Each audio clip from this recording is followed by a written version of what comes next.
Promoter Eddie Hearn says that he has received a lot of interest from Nigeria, of all places, with regards to putting an Anthony Joshua fight on in that country. I'm going to quote Eddie Hearn directly here. He says, Nigeria is desperate to have an event out there with him, and they have money. He has his background there. His parents are Nigerian. They love him out there. They sent a film crew from Lagos to the Molina press conference. They want Joshua badly. They all do. But what you are giving up is pay-per-view and gate receipts in the UK. They have to come up with 10 million if they want a Joshua fight.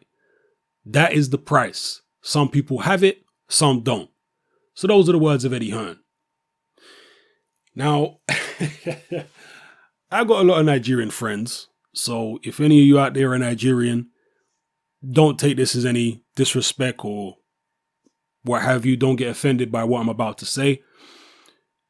But I am very doubtful that Anthony Joshua will be fighting in Nigeria anytime soon. Nigeria, yes, there's a lot of people with a hell of a lot of money in Nigeria. But there's also a hell of a lot more people with very little money. and as a result, Nigeria is not the most stable country. Let's just say that.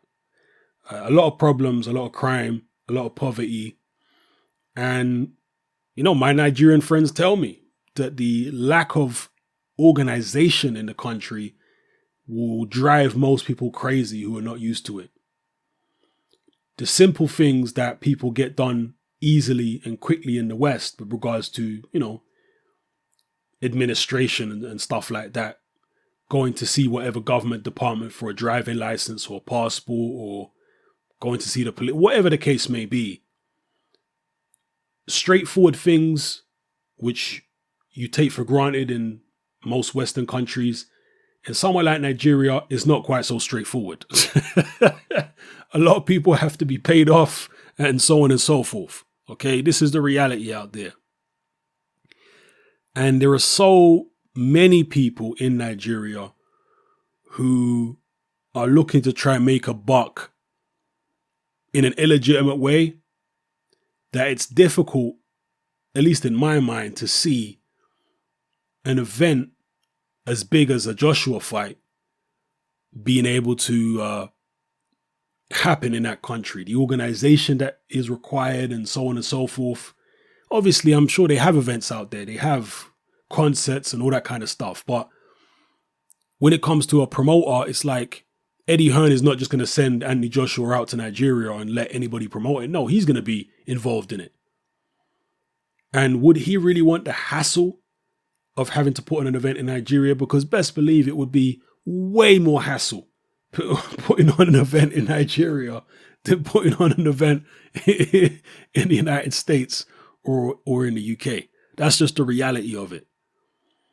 And to steal a line from Dwyer, what I'm about to say is controversial.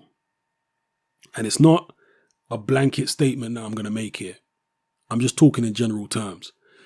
But if you're going to put on a big event, a big sporting event in a third world country, it helps, it's not always essential, but it helps when that country is run by an all-powerful dictator. And I'm not advocating dictatorships. I'm just being honest and realistic from a logistical point of view. When a country is run by an all-powerful dictator, they can guarantee you security, they can guarantee you order, so on and so forth, because they are, you know, tyrannical dictators and people don't dare cross them in that country.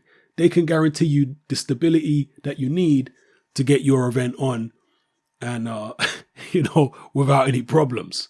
But Nigeria is not a country like that. It is a democracy with a lot of problems, a lot of different rival factions and tribes and just all kinds of problems, poverty, and outside forces have got their hands in Nigeria's wealth as well, you know, when it comes to Western countries. So there's a lot of problems in Nigeria, and because of all the problems,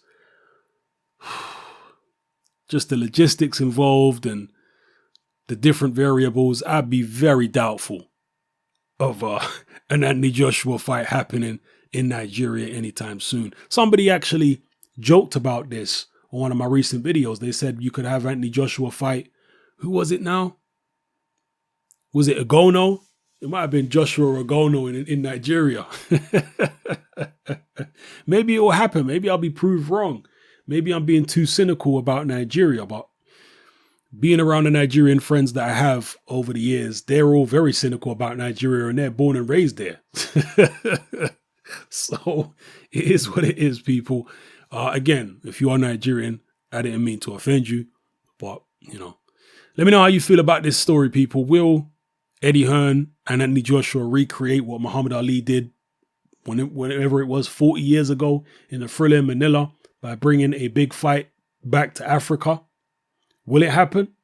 I'd like to see it happen. I like the idea of a world champion fighting everywhere in the world. I do like that idea. That's what Muhammad Ali was trying to do. He fought Joe Frazier in the Philippines. He fought George Foreman in Africa, in the Congo. So, and even George Foreman fought in Venezuela. He fought in Kingston, Jamaica. He beat Joe Frazier in Kingston, Jamaica, you know, to win the title. And then he fought in Venezuela, I think, against Joe Roman. So, yeah, I like the idea of the heavyweight champion traveling and being a world champion, truly being a world champion and taking the show on the road. We'll see if Anthony Joshua can do that. If he can and take it to places like Africa and whatnot, it'll be impressive. So, drop your comments in the comment section below, people. Let me know how you feel about this. It's your boy Hatman. I'm out.